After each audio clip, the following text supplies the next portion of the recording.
नमस्कार मित्रांनो, आपल्या नवीन ब्लॉगमध्ये तुमचं स्वागत आहे. तर आज आपण आलो आहे कोयाळी येथील गावामध्ये वृक्षारोपणासाठी आणि त्याचा कार्यक्रम आता चालू होईल. तर प्रत्येकजण आता 4 तासात किती रोपं लावतोय ते आपण बघूया. चला.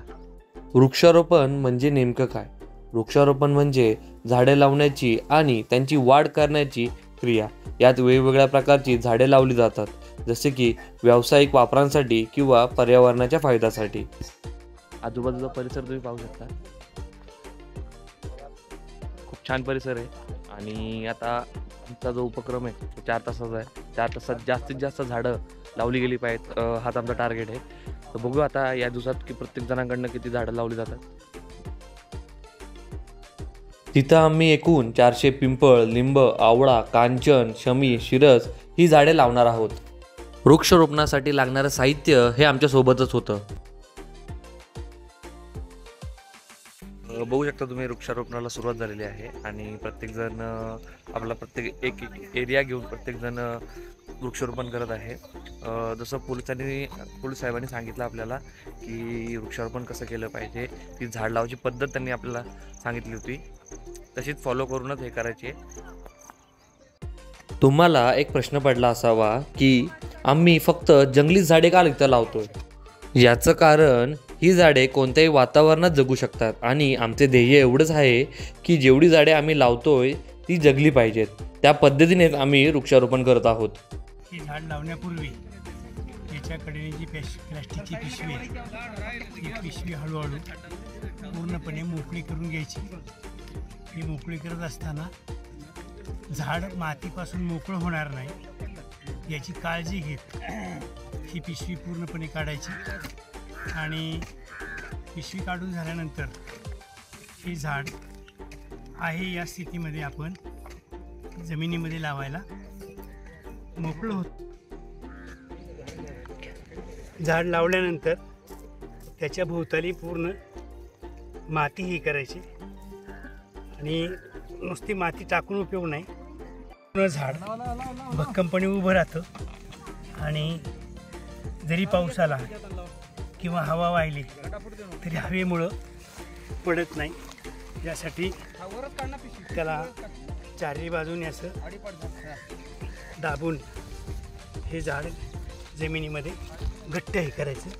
पुन्हा त्याच्याभोवती माती लावून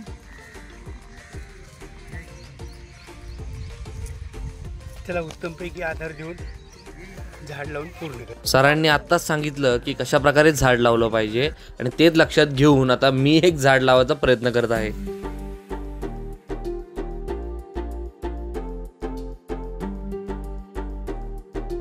फायनली आपला टी ब्रेक संपलेला आहे आणि आपण आता खालच्या अंगाला होतो, तिथं आपण 100 झाडं लावलेली आहेत. आता आपण चाललोय वरच्या अंगाला.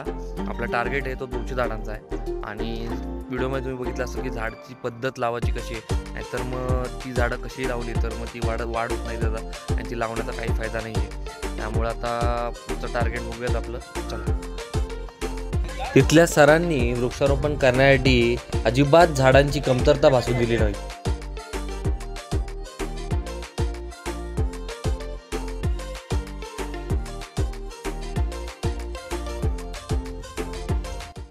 मागं ढग बघू शकता, फुल पावसाचं वातावरण झालं आहे आणि तसं आजूबाजूचा परिसर बघू शकता. इथं झेंडूची शेती केलेली आहे. खूप छान वातावरण क्लायमेट झालेलं आहे. पावसात या क्लायमेटमध्ये येणं म्हणजे स्वर्ग.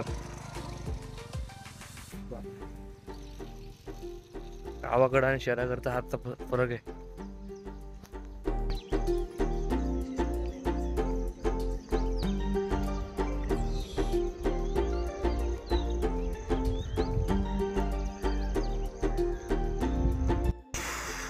दमलोय खूप आणि हे बघा, या मॅडम जास्त झाडं लावून आल्यात. कुठं गेल्या रे? अरे हां, अरे हो, बारीक मॅडम बाजलावा की. हां, जास्त झाडं लावून आलेले आहेत. आता काहीतरी मॅक्स 200 झाडं कंप्लीट होतील आता आणि आजूबाजूचा परिसर तुम्ही बघितला खूप छान आहे. ठीक आहे, असं डेली पावसाळ्यात आमचा कार्यक्रम चालूच असतात वृक्षारोपणचे. आणि मेन म्हणजे ही झाडं लावलेली टिकली पाहिजे, हा मोटिव्ह आहे. ठीक आहे, कसा वाटला ब्लॉग तुम्हाला सांगा, कळवा, लाईक करा, सबस्क्राईब करा. बाय.